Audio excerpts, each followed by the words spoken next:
ಈ intention frequency ಅನ್ನೋದನ್ನ ಅಥವಾ ವೈಬ್ರೇಷನ್ ಅನ್ನ ಅಲೈನ್ ಮಾಡೋದು ಹೇಗೆ?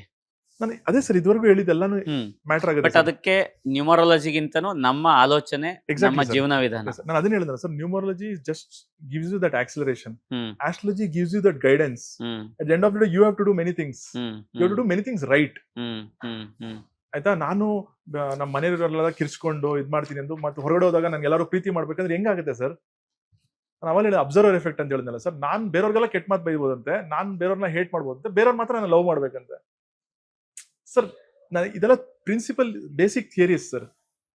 ಹೊರಗಡೆ ಹೋದಾಗ ನನ್ನ ಜನ Yes. ಅಪ್ರಿಶಿಯೇಟ್ ಮಾಡ್ಬೇಕು, ಜನ ಅಕ್ಸೆಪ್ಟ್ ಮಾಡ್ಬೇಕು ನನ್ನ. ಹೌದು ಹೌದು. ಆಗಲ್ಲ ಸರ್, ನೀನ್ ಆತರ ಇಲ್ಲ, ಅದಕ್ಕೆ ನೇಚರ್ ಹತ್ರ ಕೊಡಲ್ಲಪ್ಪ.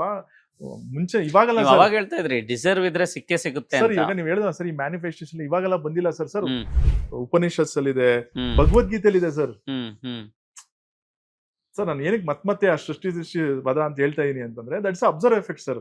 ಅವಾಗ್ಲೇ ಬರ್ದ್ಬಿಟ್ಟಿದ್ರು ಸರ್. ಆಯ್ತಾ? ಉಪನಿಷತ್ಸ್ ಅಲ್ಲಿ ಆಲ್ರೆಡಿ ಇದೆ ಸರ್, ಅದ್ವೈತ ಥಿಯರಿ ಆಲ್ರೆಡಿ ಇದೆ ಸರ್ ಅದೆಲ್ಲ. ಸೊ ನೀನ್ ಏನ್ ನೋಡ್ತೀಯೋ ಅದೇ ನಿಂಗೆ ಸಿಗೋದಪ್ಪ, ನೀನ್ ಏನ್ ಮಾಡ್ತೀಯೋ ಅದನ್ನೇ ನಿಂಗೆ ಸಿಗೋದು.